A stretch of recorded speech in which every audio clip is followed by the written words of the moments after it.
Okay, we are now live. Welcome to the first ever expert panel online. This is brought to you by lifescopilot.com and Caring Transitions Indy North. We have a whole group of people here today. One of the things that we have is this was going to originally be held at the Hearth at Tudor Gardens in Hyattsville, and of course then the world came to an end, so we are doing it online. So we're going to basically, what I was wanting to do is I'm going to introduce the panelists and let each one of them talk to you. Oh, wait a minute. So at least one of them talk to you so they can tell you about themselves, what their company does. And so basically I would like to start with Amy, if you could go ahead and get things started with who you are and where we would have been today. Okay, hi everybody. Good to see you all virtually. So I'm Amy Rodgers. I'm with the Hearth at Tudor Gardens, and we were supposed to host this lovely event. So nice to see you all here. We're in Zionsville on Michigan Road. We have independent living for seniors 55 and older, assisted living, and memory care. So we have a very strong,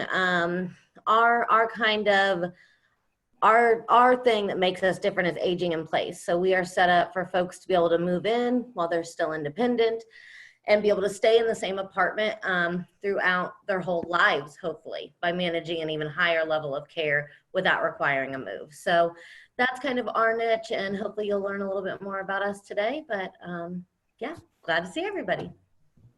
Excellent. Thank you very much. Renee Anderson with Caring Transitions Indy North.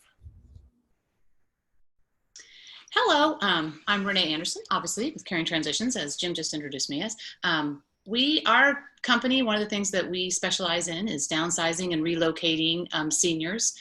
A lot of our clients, what we do is we will go in and we'll have a one-on-one meeting after they've decided that they want to either move from their space because of a need for either just less space to take care of and maintain, or because they've had some injuries or something that's happened where they need to move to a smaller space to get the care that they need. We go in and all the services that we provide are we pack, we move, we will resettle them in their new place. We will do online auctions. Obviously, the pandemic has kind of put that on hold for a little bit with some of the estate sales. We do estate sales on site, if that's an option for the client. So really what we do is when we're going in, we're going to find out with that, we'll go in and have a 1 hour free consultation with our clients and see what their goals are. And then we put up a plan. We execute that plan based on what their needs are and what we do all different budgets, and we work with them from the start to the finish. And our goal is to leave our clients happy and to take the stress from them so they don't have that stress that comes from moving. And everybody always looks around and says, oh, I've got so much stuff. What am I going to do with it? And we like to take that stress away from them and help them allocate the things and either liquidate it to make money and to pay for their move, or help them get it to their kids or the places that they want it to go. So that's what we specialize in. And we've been lately, because of the pandemic, we've still been working. We've worked all through this mainly because a lot of our clients, they still have to move. And if they go into a nursing home, they need the money from their home. And so then they'll have to have get the house on the market. So we've been going in and doing a lot of clean outs and just helping them. Some people are putting stuff in storage. Some people are literally just donating everything. So we've had these different options with the pandemic coming, but we've also had a lot of our staff has been, like I said, we're always very conscientious about mask and gloves. And even I am when I'm doing my consultations, because I want to make sure that everybody's safe. So it's been, like I said, this has been challenging, but I think we've created a lot of options and things that we can do to still help people keep moving forward and get done what they need to get done. Okay, so next let's talk to Lisa Callum with Financial Wellness Advocates, and I'll let you go, Lisa. Hi there, everybody. Can you hear me okay, Jim? Yes. Okay, good, thank you. I can't see myself. My computer's telling me I don't have a camera. So I'm not sure what's up with that. It's probably good for you all today. So I am a daily money manager. So some of you have heard that term, some of you may have not. What I really do is help seniors and busy professionals managing their mail, filing forms, filling out forms, and taking care of their day-to-day bill pay and bill management. I serve as a power of attorney, sometimes executor of an estate if there is no one else to take on that role. And I just help with the day-to-day documents. Some people call me their crisis manager. So I do have a clinical background as a clinical social worker, and I've combined that with some business background as well. So I'm able to help with bookkeeping for small business owners, in addition to just regular bill pay, and prep for tax documents, tax filing. I've been doing a lot of that this year more than ever before, and just helping people get things organized and keep things organized. I do things like cash flow analysis for people trying to figure out where their money's going, and to develop a budget to get a framework for that. I'm also a financial coach. I have Dave Ramsey training and offer financial coaching packages, individual one-to-one services for folks as well. So wear several different hats, but they're all basically the same, with the underlying assistance of helping with managing the day-to-day finances and helping people have peace of mind with their financial situation. My favorite thing that I hear from clients is, I was able to sleep last night because I don't have to worry about this anymore. So those are the kinds of things I'm shooting for, is to help give people peace of mind. All right. Thanks, Lisa. I appreciate it. Holly Conway Eaton with hospice care consultant with Kindred Hospice. Would you like to tell us about you? Sure. Again, I'm Holly Conway Eaton. I've been with Kindred Hospice Care since January, but I have been in the senior healthcare industry for over 10 years. And so as a care consultant, I will meet with families who really are wanting to learn a little bit more about hospice for their loved ones. We can have the conversation with them and their loved one to kind of help ease the anxiety of what hospice is and what it means to be put on hospice. So I do family educations, and then obviously I work with the hospitals on discharge and senior living communities as well. We are accepting COVID positive patients right now. So for those nursing facilities that are struggling to take care of those patients, we can bring them on service and support them in that manner. You know, I always tell people when I meet with them that I really hate the word hospice because it gets such a negative, it has a negative connotation. And when you ask people what words come to mind when they think of hospice, there's a lot of negative words that come up. So really my goal and challenge as a care consultant is to change the thinking on what hospice care is. And I like to think of it as comfort and support and resources and, you know, positive words, because just because someone's put on hospice doesn't mean that they're due to pass away anytime real soon. We've had a few patients over 100 years old that have been on services for over 2 years.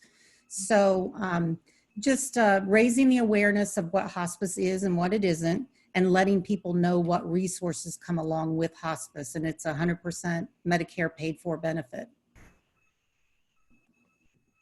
Excellent. Thank you very much. So let's see. Who's Gina Johnson with Adult Daycare. Would you like to come forward? Sure. Good afternoon, everyone. My name is Gina Johnson. I'm the Business Development Director at SarahCare Adult Day Center. What I like to tell everybody is Adult Day is the best kept secret in healthcare right now. We can provide a lot of different things for families. We do half day and full day attendance for our clients. They can come to us and have a hot lunch. We provide breakfast and a snack. They can come for 4 hours or 8 hours. We do provide transportation so that their loved one or caregiver doesn't have to even worry about that. We provide activities all day long, and then we can transport them back home. We do accept Medicaid waiver, veterans, VA, and private pay. So there are lots of different payer types for this, some long-term care insurance policies. And like I said, we're the best kept secret in healthcare right now. Thank you. Thank you very much. So Rachel Belt, would you please like to come out and talk about Belt Insurance and Medicare specialist? Hey everyone, thanks for having me today. I am Rachel Belt with Belt Insurance, and what I do is help people understand their Medicare options. So I help them understand what Medicare covers, what it doesn't. And then just at that point, I'm independent, so I work with the top carriers in the market for all products available. So once we kind of go into that deep dive and they know which route they're going to take, then I can actually help with the enrollment process as well. And then just moving forward, as their situation changes, the plans themselves change every year, just doing that updated or just having that review is really key. And that's what I help my clients with. Thank you very much. Rebecca Geyer with Rebecca W. Geyer and Associates, Elder Law and Estate Planning. Thank you, Jim. I'm Rebecca Geyer. So I have a legal practice that specializes in estate planning and elder law. It's myself and one other attorney. And we meet with clients, especially older adults, either from an estate planning perspective who need to review their estate planning. We've had quite a few people concerned about what their documents state in the current environment. We assist with updating planning or putting planning in place for those individuals who need it. And we also do full service estate administration when people pass away. From an elder law side of things, we meet with families to assist them when someone cannot potentially live on their own any longer. And we meet with them kind of as an initial entry into what needs to be done for older adults, whether we can bring in outside resources, whether we can use things like adult day services, or need to move them to an assisted living facility to provide them with the care they need, but to help them maintain their independence for as long as possible. So we deal with Medicare issues, Medicaid, veterans benefits, some Social Security issues in order to assist clients with those needs. Thank you very much. So next, let's go to Kate Horrigan. Kate with Indiana Funeral Care. She's a pre-need specialist. Thank you, Jim. Thanks for having me. I am a family advisor at Indiana Funeral Care. Indiana Funeral Care, we kind of like to think of ourselves as an alternative funeral provider. We have two locations, one's in the Castleton area and one's in Greenwood. We actually serve the entire state of Indiana, so we will go wherever the family wants to hold their service. We do a lot of services in people's churches, American Legions, any public building that's willing to host, we're happy to go there.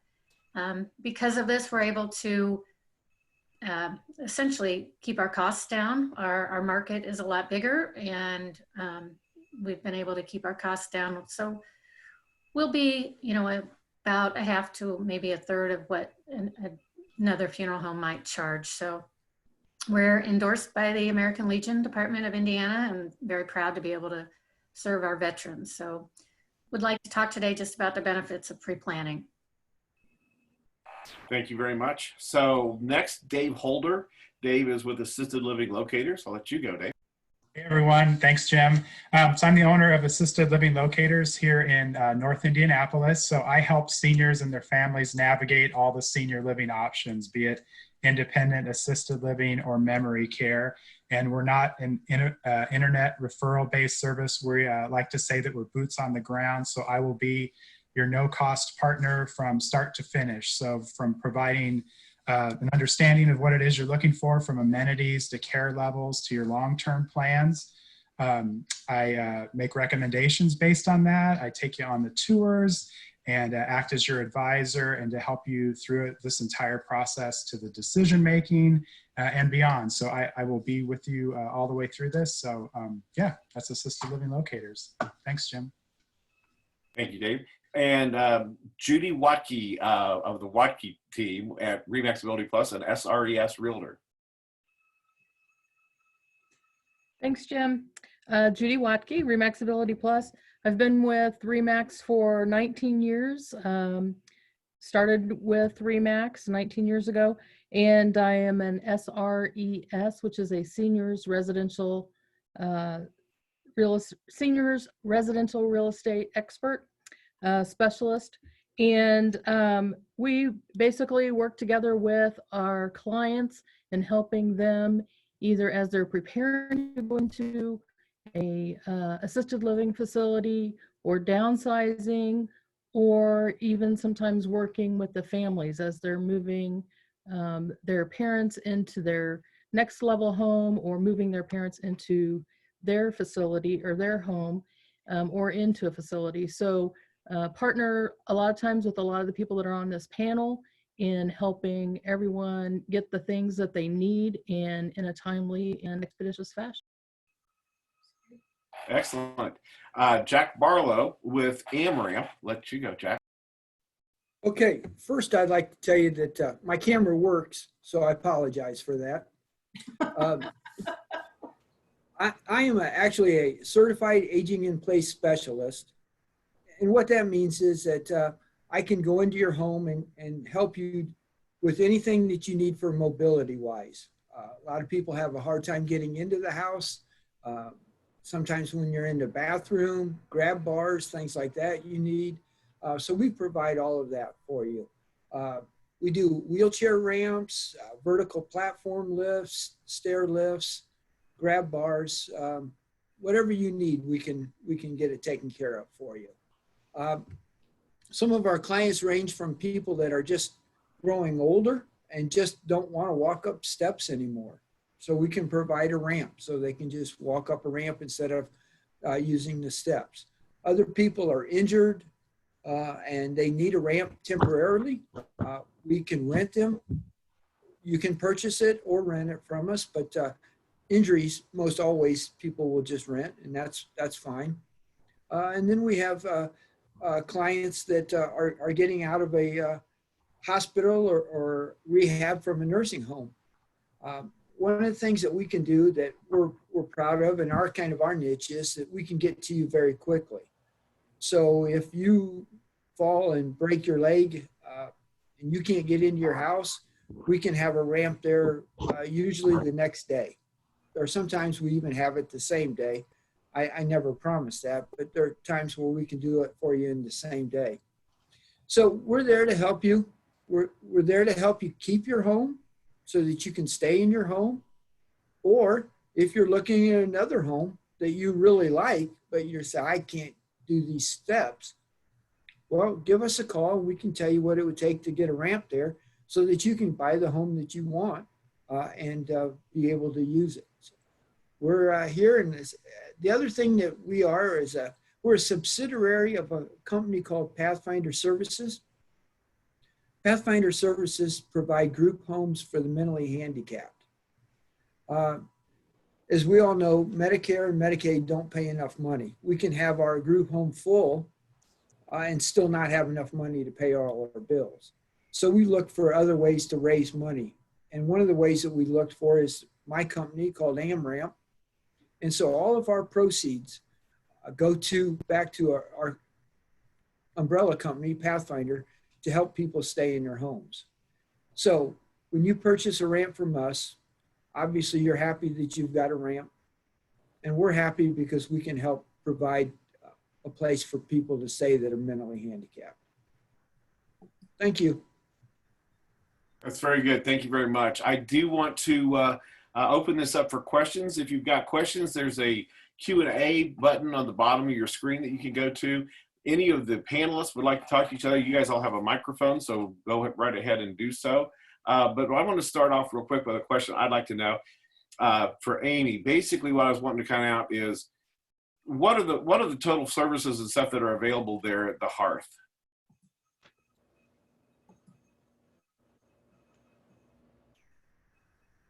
Amy? Hi. Yeah, so there's a plethora of services.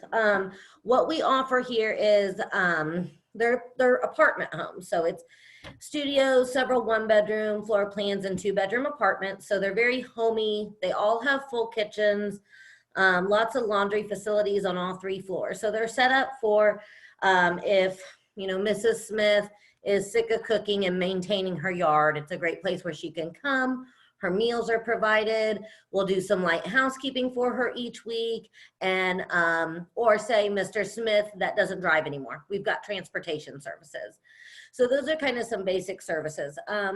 as far as a big thing with this, that especially right now is lacking everywhere, is socialization. So we've got so many social opportunities for seniors, Bible study, exercise classes, bingo, card games, walking club. We go out to eat every Friday normally, you know. Everything's kind of in the past right now. Looking forward to getting back to that. We do happy hour 7 days a week. So it's a great place to meet friends and stay active and stay social and work your mind. We have nursing on staff 24/7. So, you know, everybody's set up here with an emergency call light. So if there's an emergency in their apartment, they can push that and it pages right down to our CNAs and to our nurses. They're able to provide assistance with bathing, you know, medication management, insulin. Really our nursing, what we can provide as far as nursing goes is incredible. So we can change our staff ratios to take on whatever people need. So like I said, the idea is that somebody comes in independent, age is in place. So, you know, if Mrs. Smith again lives to be 100, 104, which they, you know, a lot of our folks have and do, they might need more help. So we add on those services. So, you know, that's a big part of it as well. We have Keepsake Village, which is our memory care community, which is a secure facility for anybody with dementia, Alzheimer's. That is ran on a program called Mosier Garden. So there's a lot of training and expertise that's gone into this and care for those with dementia and Alzheimer's, just like with Gina with the day program. That's something that we can provide around the clock for somebody that might be a better fit for. So that's a lot of the types of services that we have to offer here. I feel like I covered a lot of them, but it's on every aspect. You know, it's on fighting this loneliness, the socialization, getting the help you need. You know, people come in and most of the time people are pretty resistant to this type of move, right? It's a really hard thing to wrap your head around and make this type of move. It's amazing how people thrive and how well they do when they get here with all the services that are offered. So it's really fun to see that. That's what I like about my job. So it's just kind of getting people in here and figuring out what each individual needs and providing those services. In this, you know, in these crazy times that we're in right now, are you guys open? Are you bringing new people in, or is it restricted at this point? And what would the process be? How would they talk to you? How would that whole process work today? So right now my job's a little different than it has been in the past. We're not moving anybody in. We haven't had visitors in here in a month. You know, it's been really, really different, you know. So right now we're just looking out for the well-being of our residents. A lot of my time is focused on visiting them, keeping them entertained.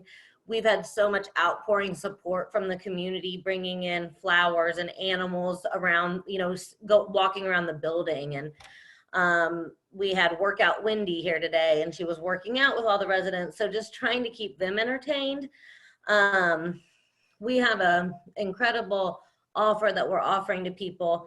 I actually have 7 people that have made deposits on rooms. So this time has been very difficult for seniors on their own, that are relying on family, that have family living far away, folks that, you know, have put this off too long and now this is kind of the final straw. So I'm spending a lot of my time talking to those families and walking them through, you know, trying to get their loved one in here, but be as safe as possible. So right now we're just taking it day by day, looking out for the folks that live here with us and our staff, and just trying to stay positive. It's a scary time for everybody.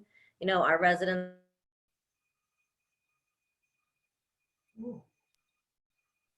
Was it? Of it so far. You all should look at our Facebook page. Okay, the next question I was going to go, Renee Anderson, if you, how does someone get involved with you? What kind of services can we get done? And basically, I guess the same thing. What's going on different with your world right now with the world being closed? Are you still operating? Can you still do things? What are you doing? We are operating and we're in full service. And when the pandemic came and hit at such an unexpected time, we had lined up like 6 or 7 weekends full of estate sales and people who were moving and packing and doing all those things. So when that all came about, then we went in and reevaluated each person and let them make the decision on what they wanted us to do. So a lot of people, we had some people who just said, hey, we'll donate it all. I had some people who said, hey, we want you to come sort, organize. We're going to keep some things. We're going to just donate the rest of it. And we've still been able to do a lot of packs and moves. So pretty much, like I said, all of our services, which start from going in and sorting and organizing, to doing a clean out, to packing and moving, to resettling them in their new spot, to liquidating the things that they have. Now that's the one thing that's kind of been put on hold the most, has been liquidating things. And some people had that luxury of saying, okay, we can put this off for a little bit of time, and some people did not. So just based on each person's situation, we ended up moving forward with whatever their circumstances were. We've had, like I said, pretty much with making a phone call and setting up a free consultation, which is the best way, because everybody's different. People always say, well, how much per hour? What do you do for this? Or how much is it for a move? And I'm like, everybody is different. So it's kind of like when we go in, I want it to be customized, and I want to make sure that I'm doing the best that I can for the client. I want to give them what they need, not more than what they need, not less than what they need. So, and it's nice going face to face, even when, like I said, I've been doing some of my consultations. I've had gloves on, mask on, I've done the 6-foot rule. We're still going ahead and meeting with the clients, and but that's, I mean, literally, to me, that's a standard. We have to have that until we're told otherwise, with the protection because my biggest thing is protecting the people that we're working with, especially since they're a lot of the senior community. So pretty much with that, we've been, like I said, we're in full force, and I'm still meeting with people and finding out what their needs are, and making sure that if they're in a situation where they need to do something immediately, that I can help them. And I've been able to help quite a few people, and we've been juggling quite a few jobs, and it's all been good, and everybody's been very happy. And like I said, I feel like that has spoken on. So we even had people who have, we've still gone in and sort and organized and found, we're still looking for those, the all of their deeds or their things to their home and stuff, and we're still going in and able to do those kind of things. We're still able to go in and make those things happen, so that they can at least have comfort knowing that, even if they have gone to someplace else. So the big thing has been when they're moving and going where they're going, that like I said, because I know that a lot of the senior communities are closed right now, so it's been a big stumbling stone for people trying to make sure that they can, like I said, they're wearing out. The families are getting worn out. So we need to get this pandemic over. But it's all been good. And I am hoping that May 1st sticks. So. I understand that you're also storing stuff for future estate sales for people to get the stuff out of their house so they can get things done, or? Yes, we've moved some things to storage, and we've had some people who, we've had an opportunity where we've had some things where we could put it into a storage unit, and they will do an auction at the very end. And then I've had a few investors that have come in and said, hey, we'll take the whole house. They'll just take everything that's been in the house. It just depends on the circumstances. Now it's kind of gotten a little, that moment has dried up a little bit, just because it's, because I think that not knowing what's going on, and as the time went, at the beginning, people thought, oh, it was only going to be a few weeks. Now it's gotten a little longer. So people are hoping to get back into the workforce and get things generating. But I've been getting phone calls right now from a lot of my regulars that come to my estate sales. And they're wanting to know when I'm doing cleanouts, or saying, hey, we'll come, and we'll still, they want to come and maybe purchase some things from the sites. So, which is all good, because everybody's chomping at the bit to get back in, get things moving, and people want to keep moving forward, and that's all good.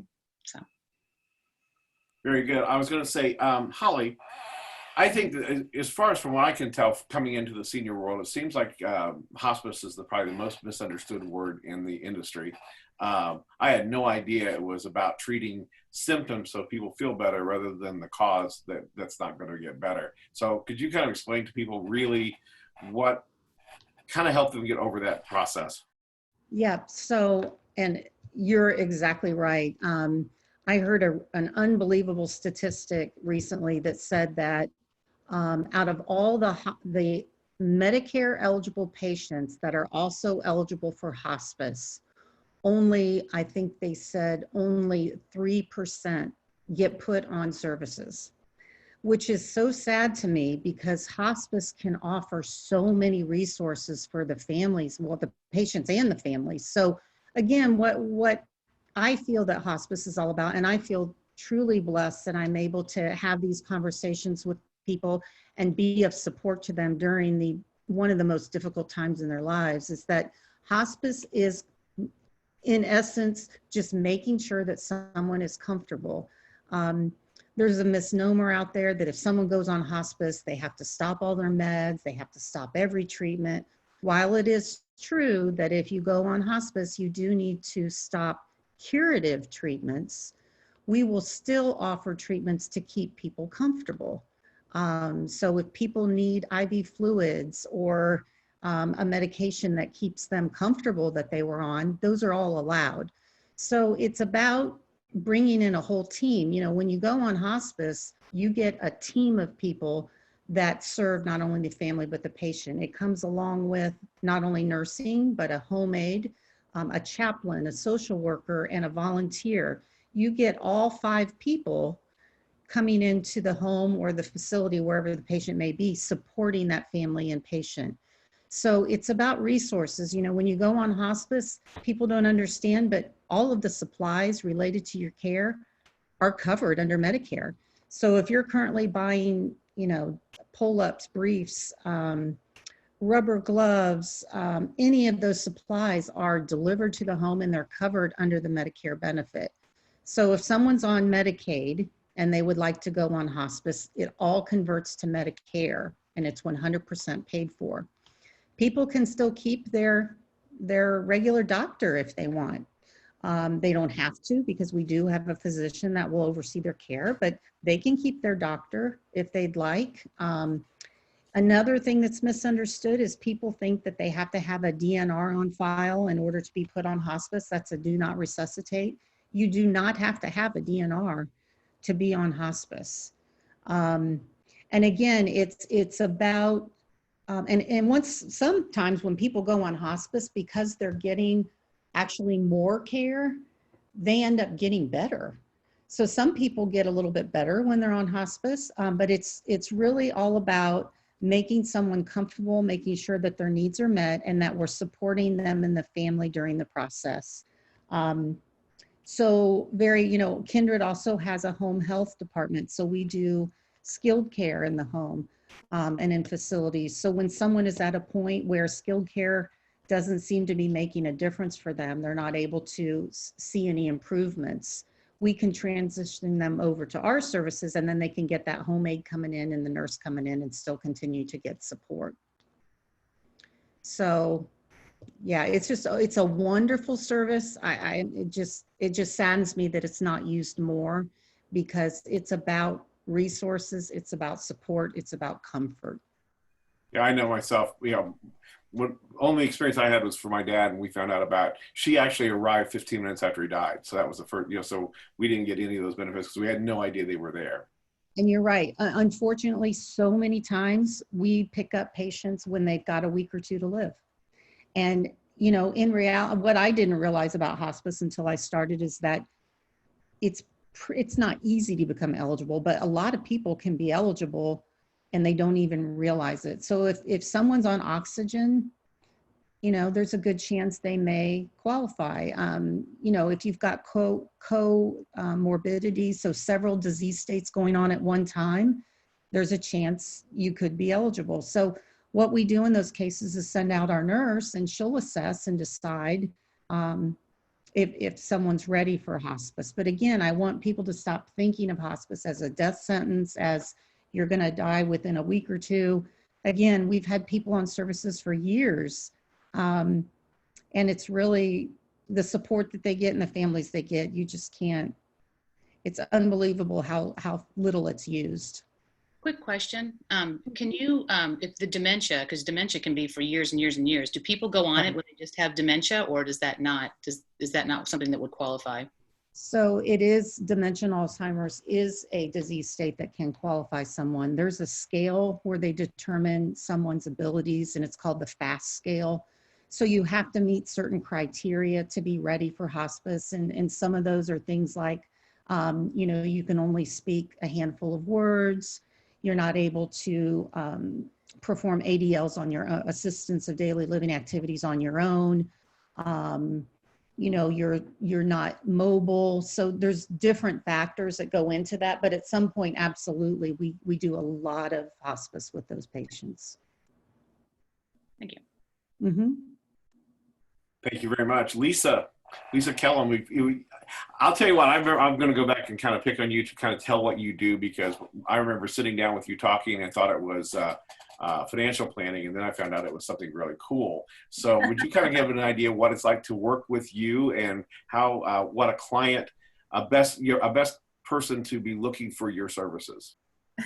I would be happy to do that, Jim. And I remember the look on your face when we were meeting and you realized what I actually did. It was a lot of fun.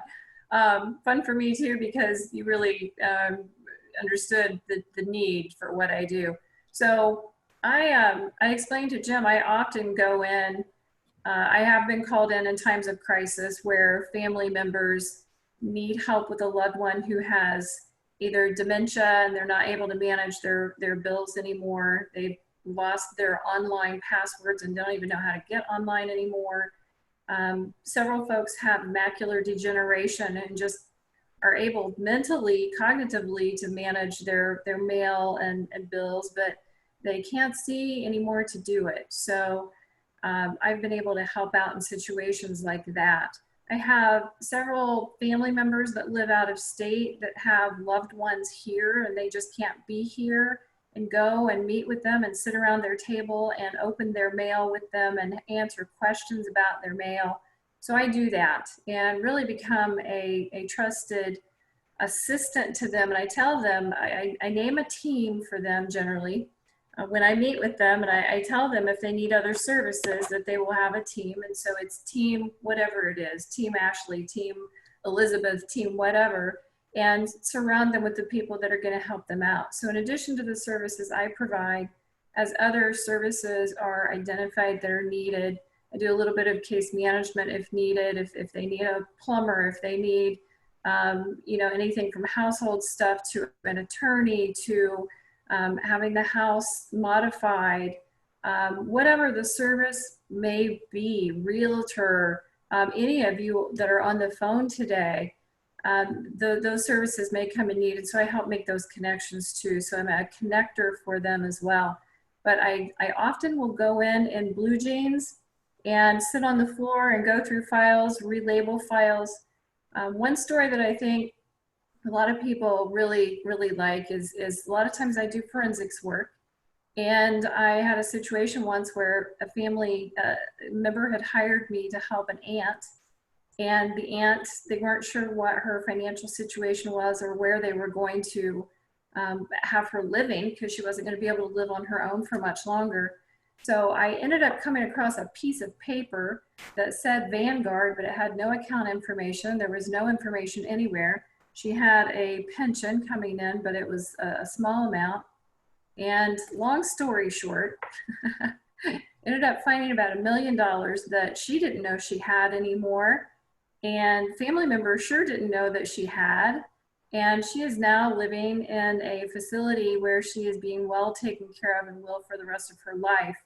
So that's one of the success stories that I just love to share, because I don't know how many times that happens that it's not discovered, where people actually have resources that families not even aware of because it's tucked away somewhere or because they just cannot locate it. So that's one of the things I do, is I follow the trail to find out what people's resources actually are, and help them recover those. Thank you, Lisa. I was going to say, I know that I pay the bills for my uncle because he was just basically done with it. He didn't want to mess with it anymore. And my mom had Parkinson's for a while, and she couldn't write. She couldn't, her hands didn't work well enough. So fortunately, she's found the right drug, and now that's better for her. But someone like you can really be a huge godsend.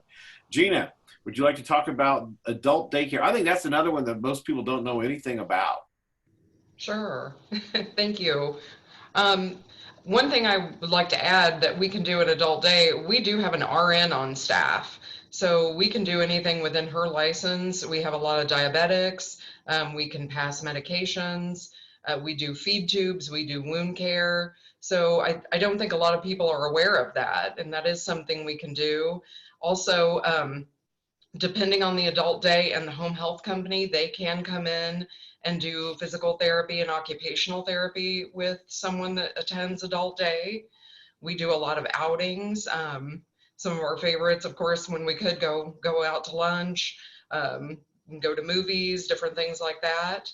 We take all ages. We have some very young people, and then we have some people that are in their hundreds. So again, we're the best kept secret out there.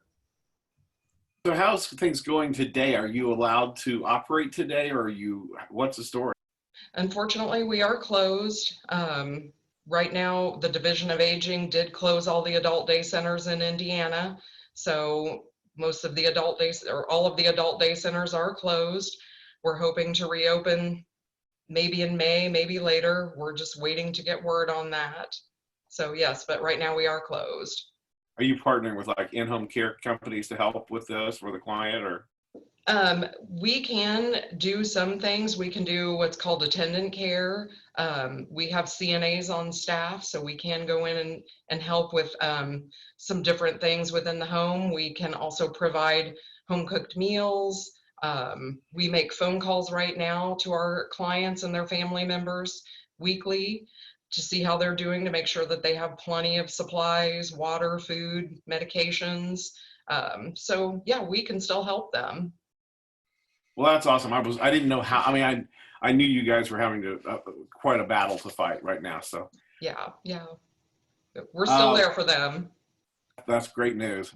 Rachel, do you only work part of the time when you're doing all the Medicare redos, or tell me how this works, and why would a client come to you? What would be the big advantage? Well, I mean, right off the bat, when somebody's turning 65, a lot of the decisions are time sensitive. So making sure that they're enrolling when they should to avoid any gaps in their coverage, any potential penalties. But once they're on Medicare, just having a yearly review, because the plans change, their own personal circumstances change. So they need to make sure that they're making those changes to fit their needs and their goals and their budgets. So that's really just kind of moving forward at that point. Most of the time, depending on the types of plans, a lot of times those decisions moving forward are made in the fall during our annual enrollment period. But outside of there could be some enrollment opportunities just depending on their situation throughout the year. So now you're an independent, is that correct? I am. Yep. So I'm independent. So I work with all the top carriers in the market, and I work for, I actually show my clients both product options. So, or all the products available on there, which would be the Medicare supplements, Medicare Advantage, and then those standalone prescription drug plans as well. What happens if you get someplace and it turns out that there aren't a policy that's the right policy for them? Well, that all depends on what they're currently on, because sometimes there may not be an option to enroll them at this time. So that just all comes down to the certain plan that we're looking at. But even if you're, on a Medicare supplement, for example, those plans are standardized. So somebody could be on the same plan G, for example, with a company, and the biggest difference you're going to see is premium. So over the course of a few years, having that review just to see if maybe we can keep you with the same coverage, but possibly lower your premiums, that would be, quite a cost savings that I've seen. Well, I know I'm looking forward to sitting down with you next fall with both my family members, because I look at that stuff and it looks like Greek to me. So I don't really like most of the stuff. And my son's an insurance broker, but he doesn't do Medicare, and he just looks at it and kind of shakes his head too. So. Yeah, that's usually what happens. So, and that's the biggest thing, is just trying to simplify all the information and really just keep it to that person, like whoever I'm meeting with, their specific situation. So not to go too deep into something that doesn't really apply to them. Jim, can I ask Rachel a quick question? I've had quite a few clients pass away recently, the vast majority from COVID-19. And while most have been seniors, I've had a handful who are not yet 65 and are not yet Medicare eligible. For some of the people who survive their spouses, and so they're gonna, sometimes COBRA is an option, but sometimes it's not. Can you help clients who may need to look for additional health insurance options before they're Medicare eligible? Yes, I could help them with the under 65 options as well. Yep. I think I just sent you somebody on that the other day. So, so Rebecca, it was very good. Your timing was perfect. Yeah, I was definitely going to go to you and have you explain. I'm going to say this, no offense to anybody, but when I was, the first time I got turned on to an elder law attorney and worked with them, I'm like, where have you guys been all my life? It was the best money I ever spent in my life. So Rebecca, please explain to people, of course, the look back timeframes they need to be looking at, and what do you do if you miss them? Yeah, so that's a very good point, Jim. So lots of people come to me and they're concerned about providing adequate care for their loved one, and they've heard lots of different things related to Medicaid planning. There's lots of information out there, but sometimes people hear things that are not applicable to them. Kind of like what Rachel said, you know, sometimes she doesn't want to go down a rabbit hole if the situation is not applicable. And so a lot of times people will hear about look back periods and they'll think their only option to protect assets in case someone needs long-term care is if they did it 5 years prior to the time someone needs care. And that's not actually true. So Medicaid does impose a look back period on applications for Medicaid services, whether that's traditional Medicaid in a nursing facility or waiver services where someone can receive care in assisted living or at home. That look back period applies to gifts or transfers that an individual may have made only to a non-spouse, not to a spouse, but a non-spouse within 5 years of a Medicaid application. And it had to have been done for a purpose of qualifying for Medicaid. Lots of people make gifts to family members for other reasons. People get married and they have children, or someone is out of work. And if a gift was done for a reason other than to qualify for Medicaid, then it does not fall into penalty phase for Medicaid. The look back period essentially applies to this 5-year period where their Medicaid can look back at transfers which were made and determine if any of them do meet a qualification to state that they were done for the purposes of reducing resources so someone could become eligible for Medicaid to assist them in paying for their care. If that transfer is found to be a Medicaid transfer, then they are going to not be eligible for Medicaid to pay for their room and board on waiver services or in a traditional nursing facility until that penalty period has run.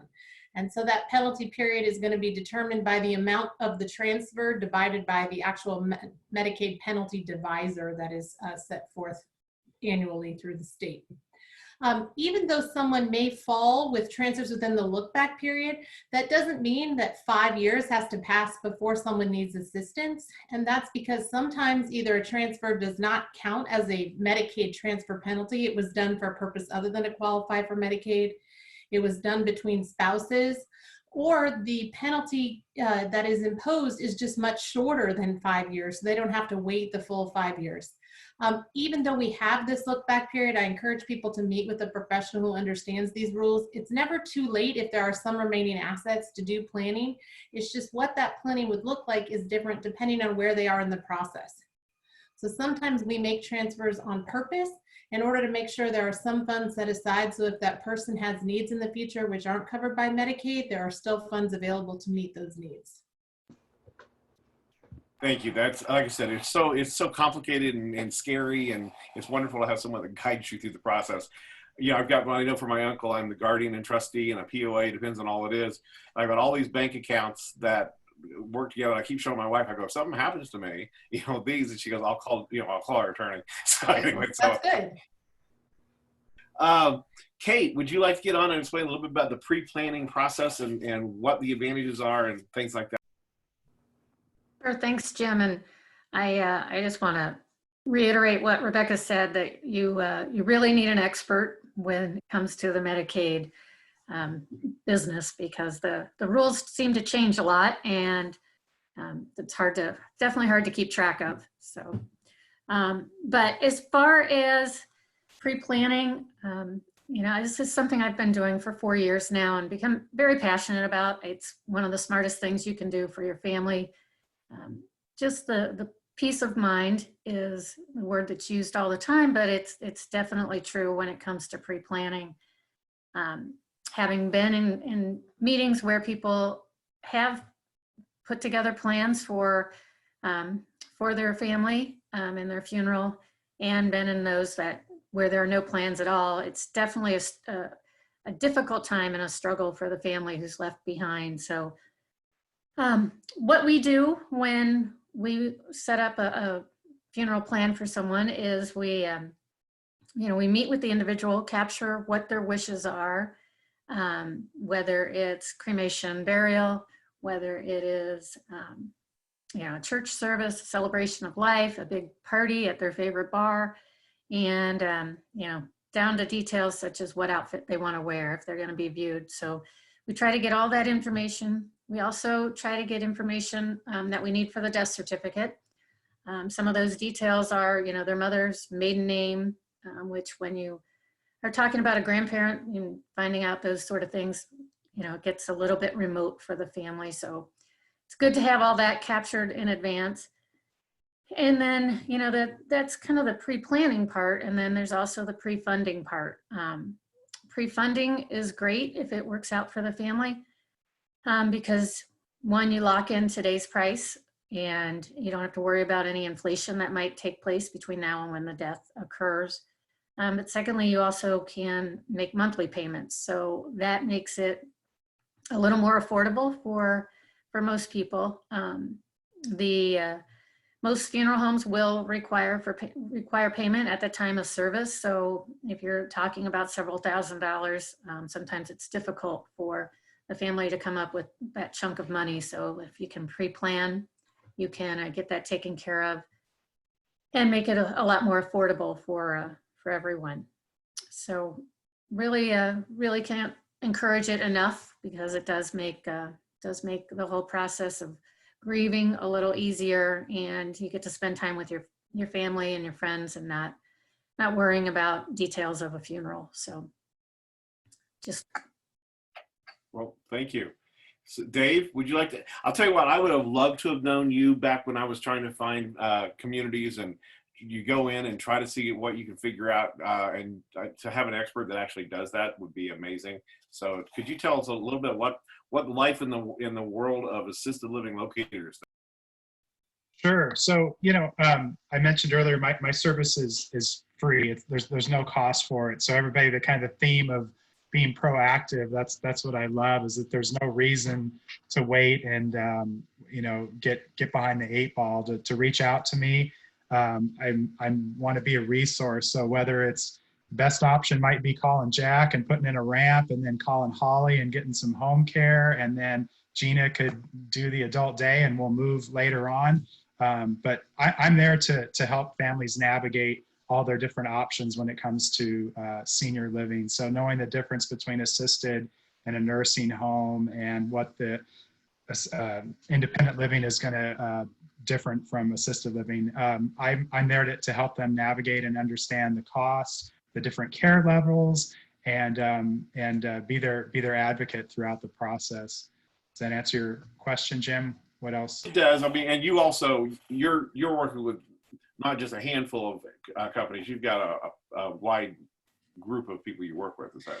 Yeah, I mean, like I said, my service is no cost. I get paid a referral fee if, based on one of my recommendations, the client moves in to that community. But I don't have contracts with every community in Indianapolis. I'm working towards that, but I'm transparent about that.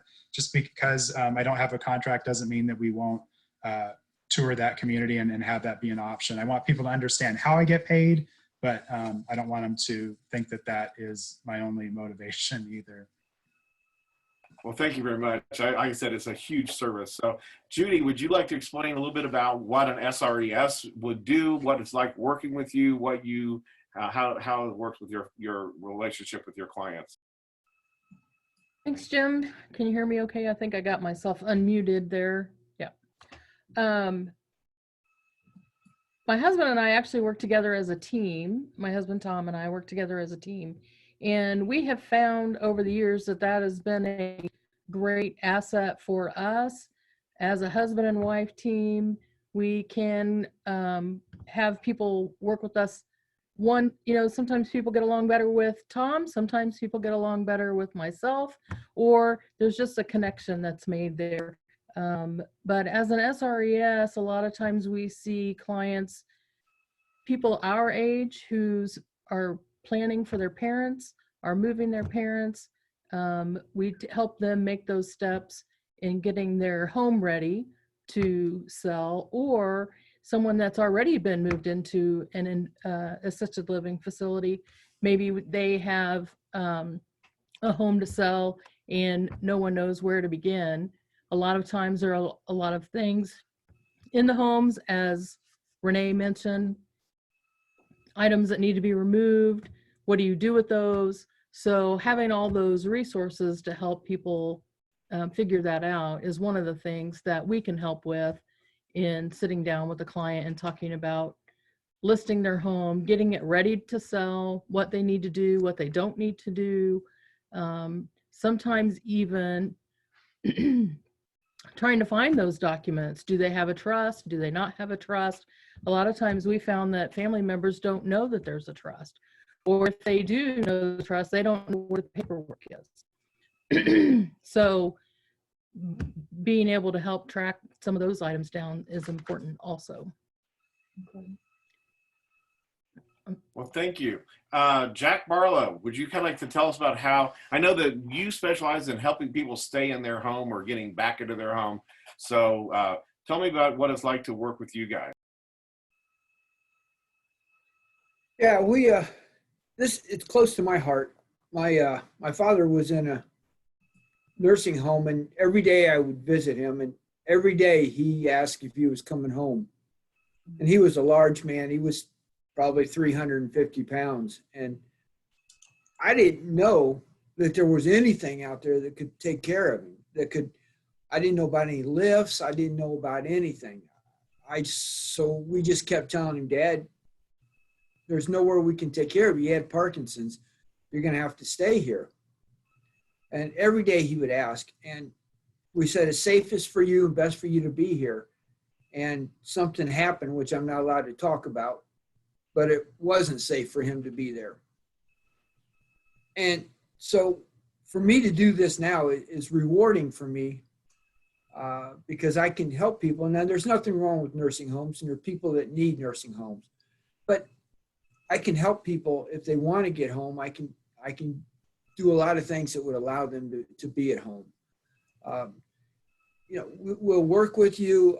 As I said, I'm a certified aging in place specialist. Some of the things you never think about is your door handle to get into your house.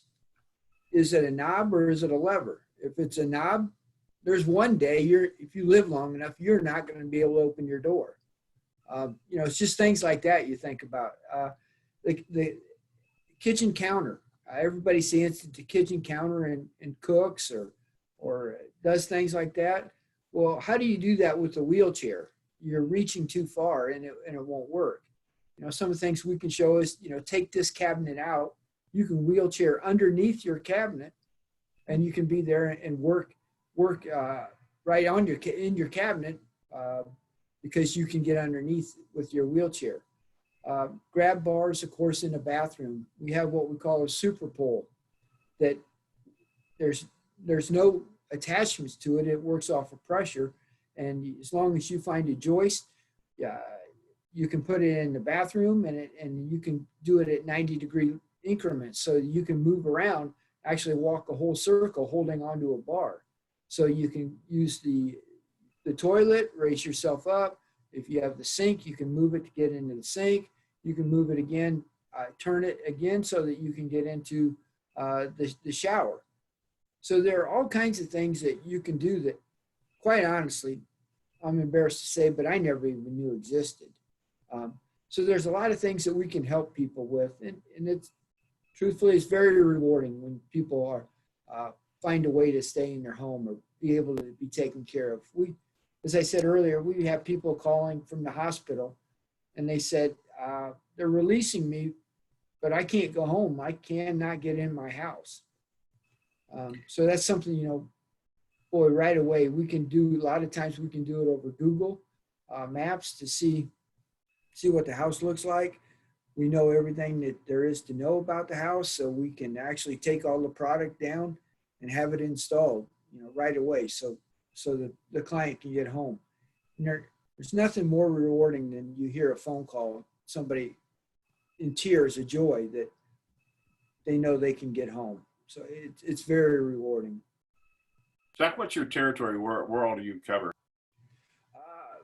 Basically, I go from Bloomington to the state, basically, up the state borders, all the way Ohio, Illinois, and Michigan. And right now, there's no franchise in Western Ohio, so I go all the way down to Columbus, Ohio, all the way up north to Toledo, Ohio, and then most of Indiana from Bloomington north. You got around quite a bit, so. Can you widen doorways also for people who come home in wheelchairs whose house might not otherwise accommodate them? That's a great question, and that's something that we would recommend. We can find a contractor for you, but that's one of the things that we don't do right at this moment. It's something that we will be doing in the future. But to be honest with you, we could do it. We're not as good as other people, and so I don't want to do it. I want to do what we do best, and widening doorways is something that a contractor can do better than I can. Well, we're right at an hour. Does anybody else have questions? I thought I'd bring everybody up here so we can actually see all these nice and shiny faces here. So thank you very much for coming. This video will be available on lifescopilot.com and also Facebook page. And then we're also going to have it transferred over to the Caring Transition Indy North Facebook page, so anybody can find it there.